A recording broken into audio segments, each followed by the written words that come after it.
Hi everyone, welcome back to Corporate Decoder. Today we're diving into a filing that's all about a big shakeup at the very top of Solo Brands, the company behind heater coolers and other outdoor gear. Turns out their chief executive is getting a fancy new deal, and we're going to decode what that really means for the business. So first off, this isn't a brand new report, but an update to an earlier one. Think of it like a correction or addition to a story already told. The main news here is about John P. Larson, who is now officially the President and Chief Executive Officer of Solo Brands. He was already acting in that role temporarily since February, but now it's official and there's a formal agreement in place. This filing lays out the details of that new employment agreement. It's essentially a contract that spells out what Larson will do, how much he'll be paid, and what happens if things go south. Let's talk about the money and the perks because that's what most people are curious about. Larson's new agreement gives him a base salary of $750,000 a year. That's a nice chunk of change, but it's pretty standard for a CEO of a company of this size. But here's where it gets more interesting. He also has the chance to earn a performance bonus. The target bonus is 100% of his base salary, meaning he could potentially earn another $750,000 if the company hits certain goals, and if their company hits certain goals, and if they company hits certain goals, and if they company hits certain goals, and if they come thief and 20 and Oyarbers and Ale, that's a pretty strong incentive to drive company performance. This next part is really significant for anyone invested in the company. All the stock options or awards that Larson already had are now fully vested. This means he can exercise them right away, no strings attached. This is often done to secure a key executive and give them immediate ownership in the company's success.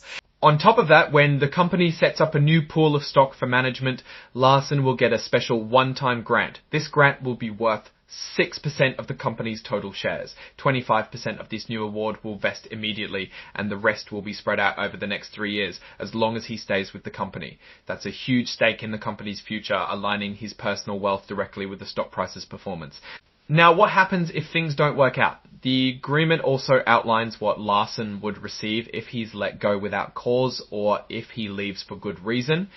If he's fired without a good reason, or if he quits for a valid reason, he'll get his base salary for another year. He'll also get his health insurance premiums covered for up to a year. Plus, any stock awards that were supposed to vest in the next year will also become immediately available to him.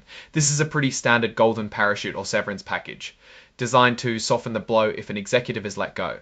There's an extra layer to this severance if he's terminated within 2 years after a change in control, meaning if the company is bought or merged, he also gets his target bonus, prorated for the time he worked that year.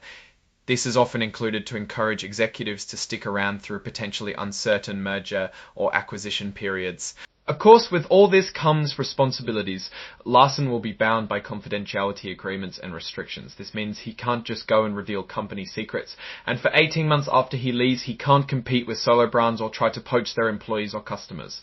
These are standard clauses to protect the company's interests. Looking at the other attachments, there's an amendment to a credit agreement, which is basically a loan document for the company. This is important for understanding their financial health and how they manage debt, but for our focus today, it's more of a background financial detail than the main personality-driven story. This looks like they are adjusting their borrowing arrangements, which is common. Nothing super alarming jumped out from the title itself. And this is the employment agreement itself, the document we've been dissecting. And Exhibit 99.1 is a press release from June, which is probably where the original news of Larson's permanent appointment came out. It's usually a summary of what's in these filings. Now let's put on our Warren Buffett hat and think about what this all means for Solo Brands.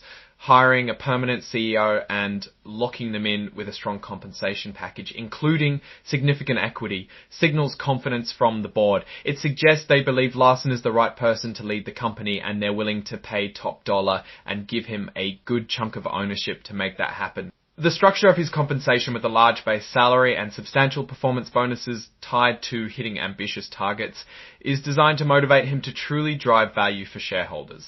The immediate vesting of existing equity and the large new equity grant mean his financial success is now very closely tied to Solo Brands' stock price.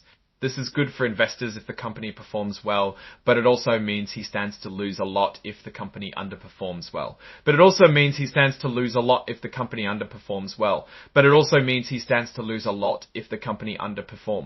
And A key factor to watch will be how the company performs against those performance accelerators in his bonus. If they are achievable but challenging, it indicates a solid growth strategy. If they seem unrealistic, it might be a sign of an overly optimistic outlook or a way to pay a very high salary regardless of performance. The severance package, while generous, is standard industry practice. The double trigger for severance in case of a change in control is a common way to ensure stability during potential acquisition periods. One thing we don't get directly from this document is Solo Brands' current financial health, like their revenue, profits, or debt levels.